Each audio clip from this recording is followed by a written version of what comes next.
வணக்கம் நண்பர்களே, நான் உங்கள் ஜி பரமேஷ். இன்னைக்கு நீங்க பார்க்க போற காணொளி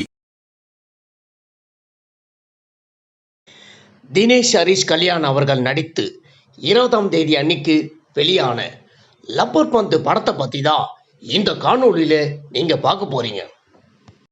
இந்த படத்தை பிரின்ஸ் நிறுவனம் தயாரிச்சிருக்காங்க. இந்த படத்துக்கு டைரக்ஷன் கனா, சிகை, எஃப்ஐஆர், நெஞ்சுக்கு நீதி போன்ற படங்களில் உதவி இயக்குனராக இருந்த தமிழரசன் பச்சமுத்து அவர்கள் இந்த லப்பர் பந்து படத்து மூலமாக இயக்குனராக அறிமுகமாயிருக்காரு. இந்த படத்தோட கதை கிரிக்கெட் மேட்சை மைய கருவாக வச்சு தான் இந்த படத்தை எடுத்திருக்காங்க.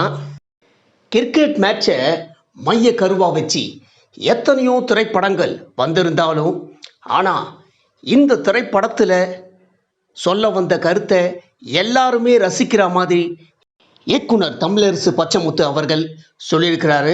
இந்த படத்துக்கு இப்போ மக்கள் மத்தியில் ஒரு மிகப்பெரிய வரவேற்பை பெற்றிருக்கு. அது மட்டும் இல்லை, இந்த படத்தில் தினேஷ் அவர்கள் மறைந்த பத்மபூஷன் கேப்டன் அவர்களோட ரசிகரா அவர் இந்த படத்தில் நடிச்சிருக்காரு. அதே மாதிரி ஹரிஷ் கல்யாண் தமிழக வெற்றி கழகம் கட்சியின் தலைவர் இளைய தளபதி விஜய் அவர்களோட ரசிகரா அவர் இந்த படத்தில் நடிச்சிருக்காரு.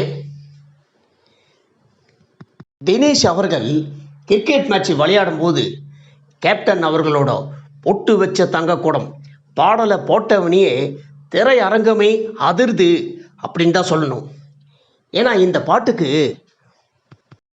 இசைஞானி இளையராஜா அவர்களோட இசையில் 1989 வெளியான பொன்மனச் செல்வன் திரைப்படத்தில் பொட்டு வச்ச தங்கக்கூடம் திரைப்படத்தோட பாடல் 1989 2024 வரைக்கும் இந்த பாட்டுக்கு ரொம்பவே மவுஸ் அதிகமாக தான் இருக்குது.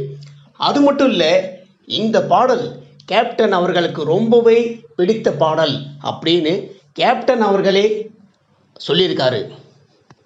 இந்த லப்பர் பந்து படத்தோட வெற்றிக்கு முதல் காரணமே கேப்டன் அவர்கள் தான் அப்படின்னு இந்த படத்தோட இயக்குனர் தமிழரசன் பச்சமுத்து அவர்களே சில சோஷியல் மீடியாவில் அவர் சொல்லியிருக்காரு. இப்போது லப்பர் பந்து திரைப்படத்தை பற்றி நம்ம கொடுத்துருக்கிற இந்த காணொலியை பற்றி நீங்கள் எல்லாரும் என்ன நினைக்கிறீங்கன்னு உங்களுடைய கருத்துக்களை என்னுடைய கமெண்ட் பாக்ஸில் எல்லாரும் மறக்காமல் பதிவு பண்ணுங்க. நண்பர்களே, இந்த காணொளி உங்களுக்கு பிடிச்சிருந்தா லைக் பண்ணுங்க, ஷேர் பண்ணுங்க, கமெண்ட் பண்ணுங்க. ரொம்ப பிடிச்சிருந்தா ஜி பரமேஷின் கற்றது கையளவு சேனலை சப்ஸ்கிரைப் பண்ணுங்க.